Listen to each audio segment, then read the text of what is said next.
숨이 턱턱 막히는 무더위 속에서도 말씀을 쫓아 또 하나님 주실 은혜를 쫓아 믿음 가운데 수요예배 나오신 모든 성도님들을 환영하고 축복합니다. 오늘 이 예배 가운데 제한 없이 역사하시는 성령의 놀라우신 은혜로 충만할 수 있기를 주님의 이름으로 축복합니다. 오늘 설교는 탄자니아 단기 선교 간증으로 시작하려고 합니다.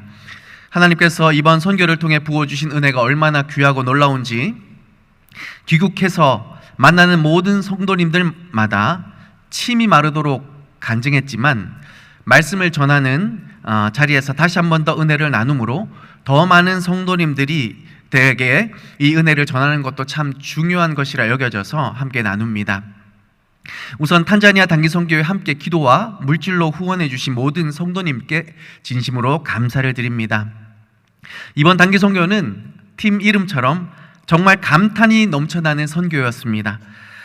하나님의 주권적인 역사가 강하게 그리고 가장 선명하게 드러나서 정말 이래도 되나 싶을 정도의 강한 역사와 은혜가 있어서 매 순간이 감탄의 연속이었습니다. 먼저 하나님의 주권적인 역사는 사람을 통해 드러났습니다. 원래 단기 선교는 적어도 2-3달 전에 준비해야 하는데 코로나의 이 추이를 살피다 보니 이번 단기팀은 6주 전에 급하게 결정되어 첫 모임을 가졌습니다. 또한 어른 성도 5분이 4주 전에 투입이 되어서 최종적으로 18명의 선교팀이 결성되었습니다. 사실 지도를 맡은 저로서는 상당한 부담이었습니다. 잘 알던 사람들을 데려가도 준비 기간이 짧기 때문에 불안했던 상황인데 청년부 목사도 아닌 제가 청년들을 이끌고 가야 하고 어른 성도들도 한 분 말고는 다 처음 보는 분들이라서 사실 기대보다는 걱정이 앞섰던 게 사실입니다. 그런데요, 하나님께서 얼마나 놀라우신지 아십니까? 이번 선교를 위해 마치 미리 준비된 사람들처럼 각자 본인 역할을 100% 이상 감당하는 거예요. 그것도 얼마나 열심히 감당하는지 정말 감탄의 연속이었습니다. 그런데 그러다 보면 피곤하고 지칠 수도 있잖아요.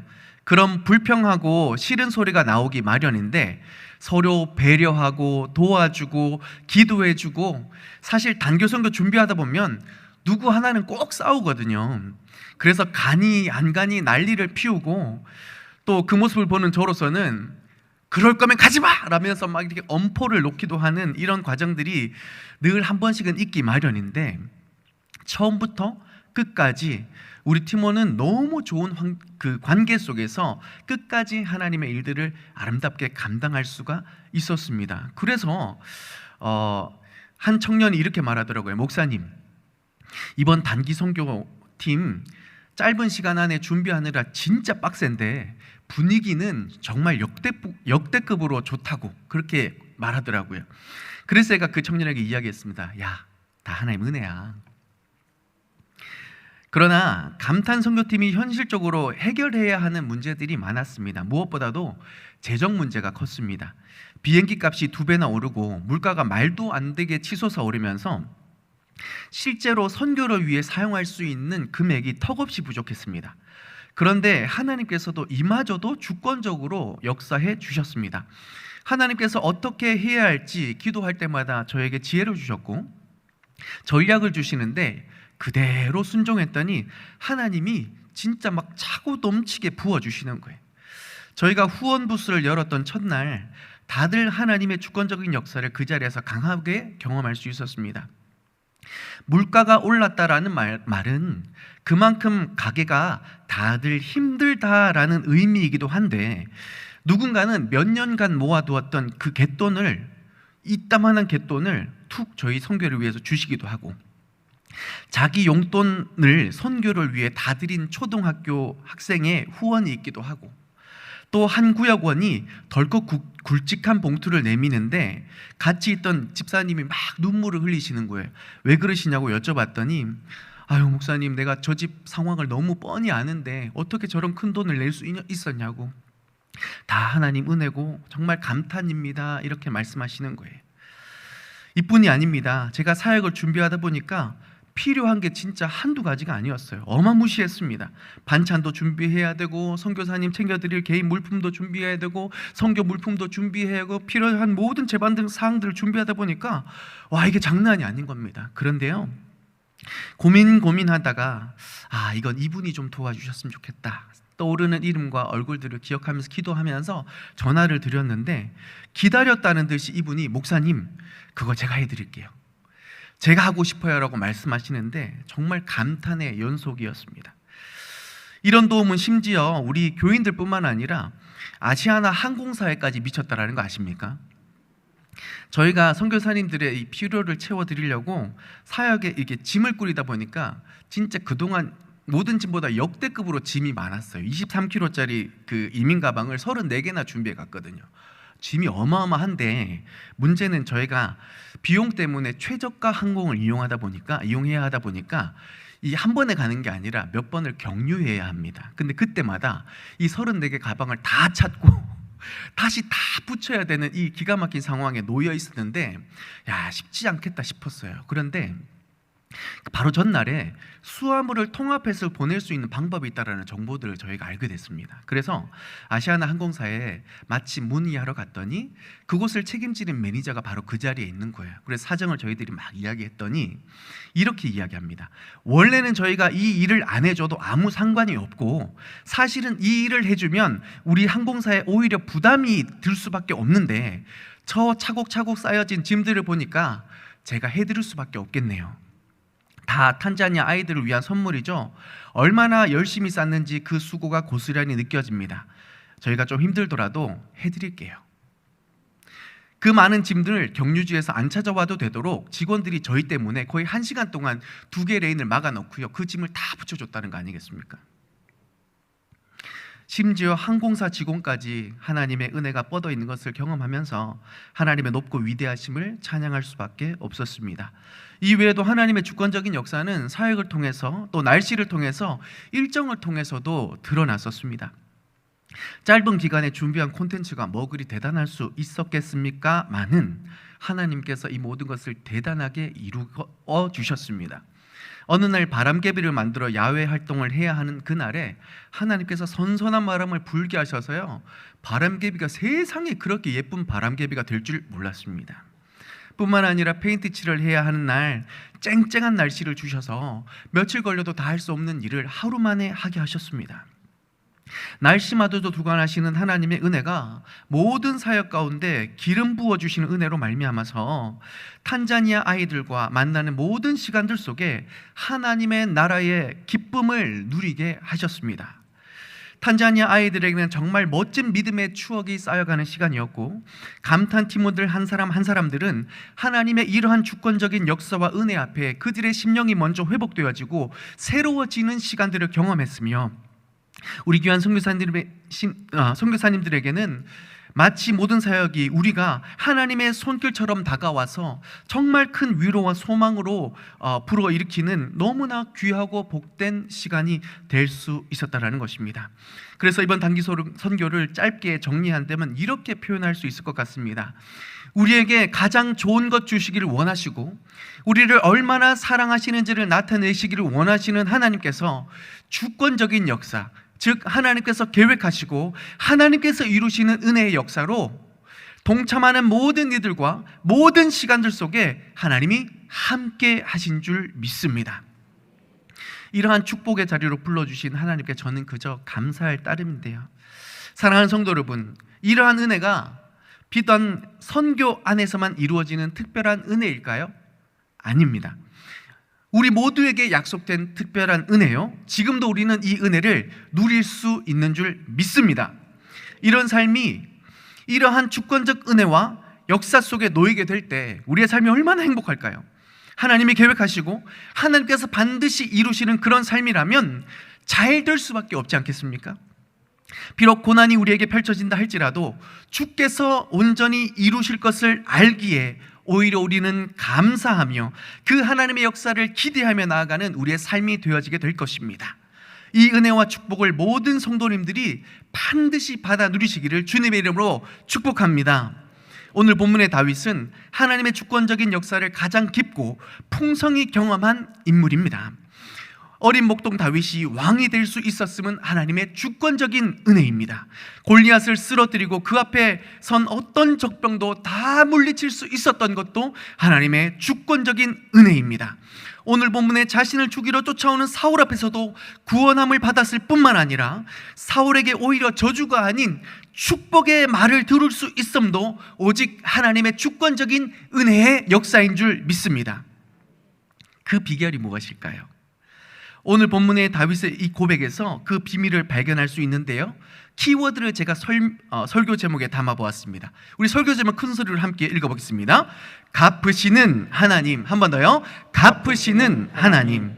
네, 다윗은 자신에게 펼쳐진 수많은 위기 속에서 주님이 도와주셔야, 주님이 응답해 주셔야 이 모든 문제가 해결될 수 있다는 것을 알았습니다. 그래서 눈앞에 보이는 쉬운 해결책을 선택하지 않고 하나님이 일하실 수 있도록 믿음의 길을 내어드렸습니다. 이 고백을 함께 살펴보면서 다윗에게 임하신 하나님, 그 축복이 우리 모든 성도님에게 임하게 되는 역사가 있기를 주님의 이름으로 축복합니다. 먼저 다윗은 하나님의 존중이 여기는 믿음이 있었기 때문에 하나님이 갚아주시는 그 주권적인 은혜를 경험할 수 있었다는 것을 꼭 기억하시길 바랍니다. 26장의 내용을 읽어보면 지금 다윗이 처한 상황이 정말 난감합니다. 자신과 같은 지파였던 10사람들이 한 번도 아니고 2번이나 그를 고발합니다. 같은 지파라 다윗 때문에 자신들이 피해를 당할까 두려워서 미리 다윗을 밀고 한 것이죠. 24장의 내용을 보면 아둘람 굴에서 다윗이 사울을 한번 살려줍니다. 죽일 수 있었으나 옷자락만 베면서 그를 살려주었죠. 사울이 고마워하며 너는 내 아들이라고 아주 친숙하게 말하며 내가 너를 다시는 쫓지 않겠다 그렇게 약속했는데 얼마 지나지 않아서 26장에 다시 다윗을 죽이려고 쫓아옵니다. 제가 다윗이었다면 정말 지긋지긋한 환멸을 느꼈을 것입니다.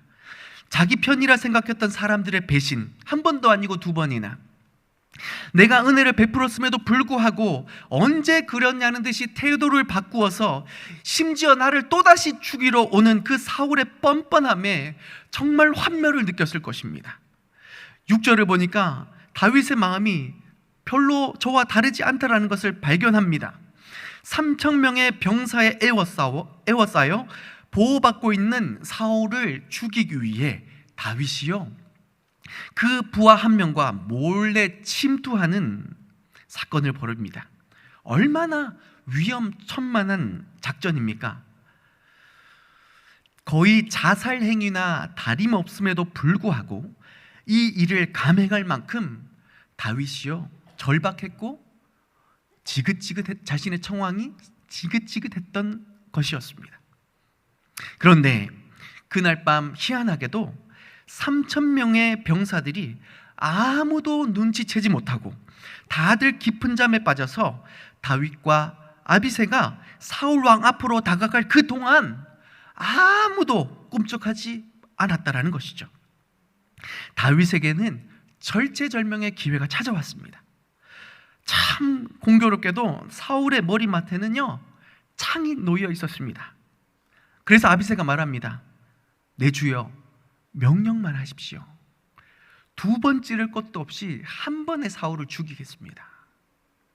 한마디면 됩니다. 죽여라. 이 한마디면 이 지긋지긋한 도망 생활이 끝이 납니다. 매일 두려움의 친을 떠는, 도대체 끝을 알 수 없는 이 생활을 마침내 끝낼 방법이 그 눈앞에 있는 거예요. 저 같으면 당장 빨리 죽여 라고 했을 것 같습니다만 다윗은 그렇게 하지 않았습니다. 왜요? 사울이 하나님의 기름을 부은 받은 자였기 때문입니다. 하나님이 선택하시고 하나님이 세우신 자였기에 그를 죽이기를 오히려 두려워했습니다. 이것이 하나님을 존중히 여겼던 다윗이 하나님을 향한 마음이었고 믿음이었습니다. 눈앞에 쉬운 해결책이 있었음에도 불구하고 하나님을 두려워하여 그것을 과감히 포기했습니다. 그리고는 23절에 하나님을 향해 이렇게 고백하죠. 여호와께서 사람에게 그의 공의와 신실을 따라 갚으시리니 이는 여호와께서 오늘 왕을 내 손에 넘기셨으되 나는 손을 들어 여호와의 기름 부음 받은 자를 치기를 원하지 아니하였음이라. 눈앞에 펼쳐진 쉬운 방법을 포기했던 그 이유는 공의와 신실을 따라 갚아주시는 하나님을 다윗이 온전히 바라보았기 때문입니다.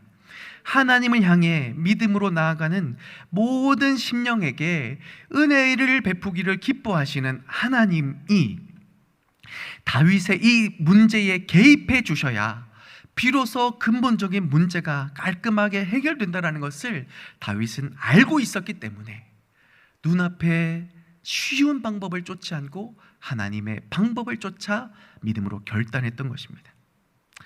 이 말이 좀 이상하게 들리실 수도 있지만 사실 다윗이 사울을 죽여도 되는 몇 가지 이유가 있습니다. 먼저 사울은요, 정신이 오락가락합니다. 심지어 미쳤다고 놀림을 받을 정도였습니다. 그런 그가 하나님의 말씀에 불순종하여 버림을 당했고 하나님은 그를 왕으로 세우신 것을 후회하셨습니다. 또한 다윗을 죽이려고 혈안이 되어서 민생을 돌보지 않았고 왕으로서의 도리도 저버려서 아주 지지율이 요즘처럼 밑바닥을 치는 상황이었습니다. 그럼에도 불구하고 아직도 하나님의 기름 부음 받은 다윗을 죽이기 위해서 날뛰고 있으니 그가 사는 것보다 죽는 것이 다윗에게도 이스라엘 나라에게도 어쩌면 좋은 일이 아닐까 생각될지도 모르겠습니다. 그러나 이런 상황 가운데서도 다윗은 성경의 역사를 통해 하나님의 뜻이, 하나님이 중요하게 여기는 것이 무엇인지를 분명히 알고 있었습니다. 민수기의 내용을 보니까 모세가요, 구스 여인과 결혼합니다. 이것은 분명히 흠잡힐 책 잡힐 일이었습니다. 그래서 미리암이요, 그 누이 미리암이 이 모세를 계속 헐뜯습니다. 지도자라는 사람이 본이 되어야지 어떻게 이방 여인과 결혼할 수가 있느냐 라면서 모세를 틈만 나면 헐뜯고 비판하면서 그 권위를 깎아내리기 시작했는데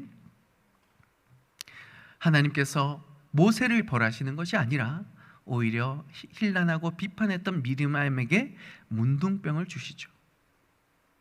또 고라와 다단과 아비람이라는 그 무리들이, 대표로 한 무리들이 모세만 지도자냐, 모세에게만 주의 영이 임하냐, 우리도 주의 영이 임하고 우리도 곧 지도자가 될 수 있다.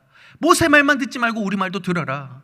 모세만 잘난 줄 아니냐, 우리도 괜찮다. 우리도 리더자로서 탁월함이 있다 라고 모세에게 반대로 들며 자기 당을 만들려던 그 움직임 가운데 하나님께서 땅이 입을 열어서 그들을 삼키게 하셨습니다. 이를 통하여서 하나님께서 세우신 자, 하나님께서 기름 부으신 자가 얼마나 하나님 앞에서 귀히 여기시고 그들을 존중해야 할지에 대한 그 메시지를 다윗이 분명히 알고 있었기에 당장 눈앞에 보이는 사울, 끝낼 수 있음에도 불구하고 그러지 못했던 이유가 바로 이것이었습니다. 또한 다윗은 사울에게 하나님께서 행하신 그 경고를 분명히 기억하고 있었습니다. 나를 존중히 여기는 자를 내가 존중히 여기고 나를 경멸하는 자를 내가 경멸하리라. 그래서 다윗은 비록 사울이 자기를 괴롭게 하고 죽이려 했지만 그를 없이라 하려 하기보다 그와 함께 하시는 그를 세우신 하나님을 기억하며 오히려 24절에 이렇게 하나님 앞에 호소합니다. 24절의 말씀을 함께 읽도록 하겠습니다. 시작. 오늘 왕의 생명을 내가 중히 여긴 것 같이 내 생명을 여호와께서 중히 여기셔서 모든 환난 가운데서 나를 구하여 내시기를 바라나이다 하니라. 아멘. 사실 이 말은 자기를 살려준 사울에게 구하는 것이 아니라 실제로는 자신의 삶을 구원하셨던 건져내신 하나님께 다윗이 구하고 있는 것입니다. 하나님, 같은 유다 지파 출신 10사람들이 자기를 배신하고 사울도 2번이나 마음을 바꾸어 자기를 죽이려 쫓아왔으나 그 모든 위기 가운데 하나님께 구합니다. 하나님, 내가 충분히 죽일 수 있었던 사울을 살려준 것 같이, 그의 생명을 중히 여겨서 내가 이를 살려준 것 같이 하나님, 나를 불쌍히 여겨주셔서 내 생명도 귀하게 여겨주셔서 이 모든 환난 가운데서 나를 구원하여 주시옵소서. 이렇게 하나님 앞에 구하며 나아갔다는 것입니다. 그랬더니 하나님께서 다윗의 그 마음과 중심을 보시고 그를 구원하셨을 뿐만 아니라 그의 일생에 하나님의 주권적인 은혜로 그에게 갚아주시는 역사들을 우리는 수도 없이 발견할 수 있습니다. 이 일 후에 다윗은 또다시 고난과 환난의 현장으로 들어가야 했지만 블레셋 땅에서 동족 상잔의 비극 속에서도 하나님이 그를 지켜주셨고 내쫓김을 당하게 하셨으나 오히려 더 많은 무리가 다윗에게 몰려오는 역사를 경험하게 하셨고 여전히 수많은 전쟁과 위기 앞에 그가 놓이게 되지만 갈 때마다 그가 이기게 하셨을 뿐만 아니라 그 모든 위기 가운데서도 하나님께서 형통케 하셨던 그 놀라운 축복을 우리는 다윗의 삶을 통하여 발견할 수 있게 되는 것입니다.